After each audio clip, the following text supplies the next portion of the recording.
behalf of the ministry, I wish to pledge our prompt and diligent execution of assignments as directed by Your Excellency. With those remarks, it is now my pleasure to invite you to deliver your address and flag off the consignment before us. Ladies and gentlemen, His Excellency, the Deputy President of the Republic of Kenya.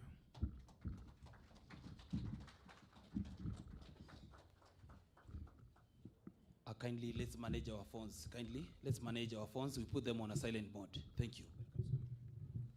Thank you. Please be seated. The Chairman and the Board of Directors of KTDA and the management of the Tea Board of Kenya, PS Agriculture, and all our officers from the Ministry of Agriculture, and all stakeholders in the tea subsector, distinguished guests, ladies and gentlemen, it is my pleasure to preside over the flagging of ceremony of the second consignment of fertilizer to the smallholder tea grower this year under the Kenya Kwanza Government Fertilizer Subsidy Program as promised by His Excellency President William Ruto. The flagging of this second consignment of fertilizer to tea growers across the nation will ease the burden of farmers in a great way.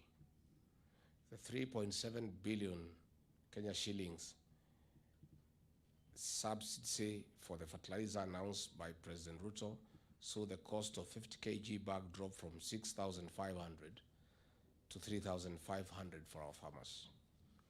This is a promise we made and we have kept.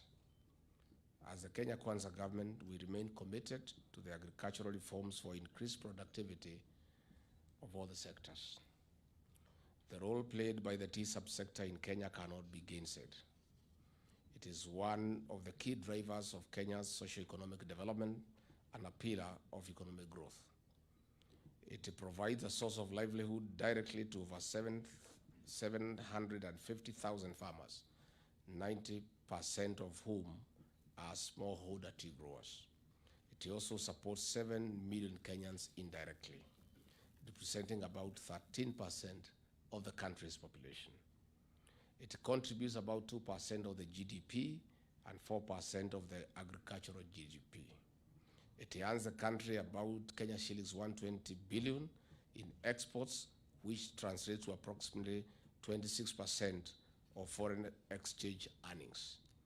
It is key in the infrastructural development of 19 tea growing counties.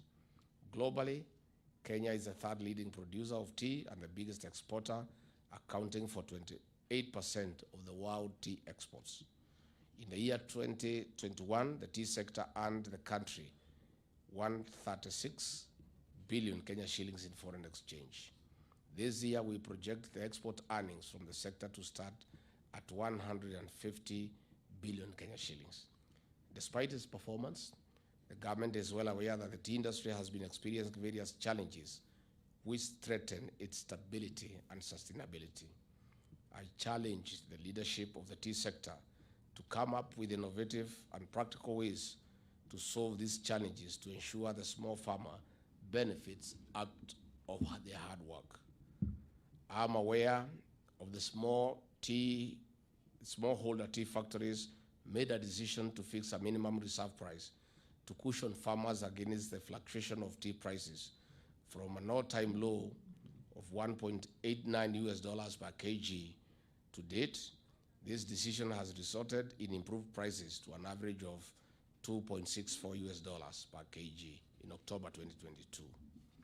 Several key reforms have been introduced by the Tea Act 2020, aimed at improving returns to the tea farmer by reducing the various costs borne by the tea growers, cushioning the tea growers against price fluctuations, and enhancing governance and operational efficiency along tea value chain. To cushion tea farmers from an upsurge in fertilizer prices occasioned by the global economic factors, leading to the decline in returns for the tea farmer, the government has provided 4.4 billion Kenya shillings as fertilizer subsidy to tea farmers in all the 54 small tea factories this financial year. We'll work together to ensure these challenges are addressed. I'm aware that KTD has enhanced initial green leaf monthly payments to smallholder tea grower of Kenya shillings 17 to be from 17 Kenya shillings to between 20 and 21 per kilogram, depending on the region. Monthly payments to tea farmers are also being remitted on a timely basis by the first week, that is the 5th of every month, as opposed to the third week, and I commend you. In this regard, tea farmers will be able to pay for the fertilizer with ease. However, I'm aware that the full implementation of the tea reforms has been hampered by ex parte court orders suspending the implementation of several provisions of the Tea Act.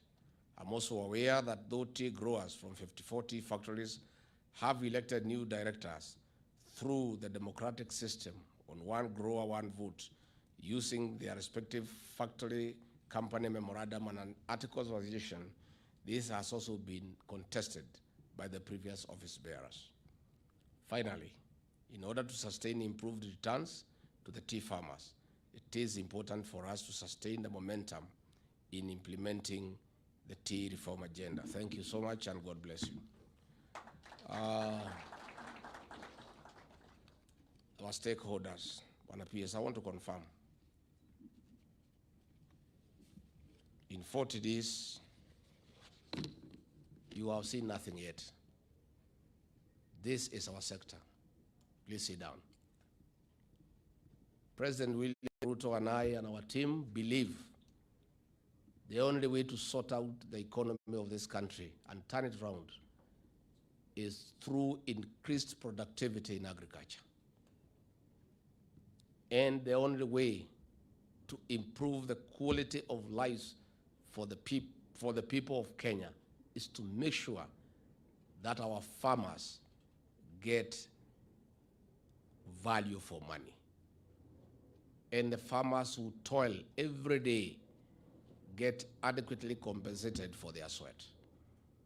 Our government is so keen on agriculture that in every discussion that we have with the president, this productivity of orthodox tea